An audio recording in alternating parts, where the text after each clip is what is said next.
Sa Ġunju tas-sena l-oħra, il-pożizzjoni tal-istok tal-investiment dirett barrani f'pajjiżna żdied b'aktar minn 36 biljun euro meta mqabbel mal-istess perjodu s-sena qabel ħareġ minn ċifri tal-Uffiċċju Nazzjonali tal-Istatistika l-NSO.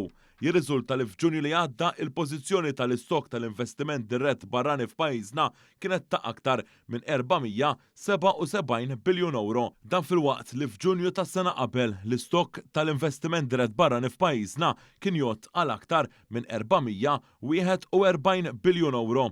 Skont l-NSO ħareġ li sa Ġunju li għadda l-attivitajiet finanzjarji u tal-assigurazzjoni kellhom l-akbar siem u kienu jammontaw għal aktar minn 97% tal-istok tal-investiment dirett barrani. Dawn iċ-ċifri pożittivi ġew irreġistrati fi żmien ta' sfidi internazzjonali kawża l-gwerra fl-Ukrajna li waslet għal kriżi tal-enerġija u l-inflazzjoni.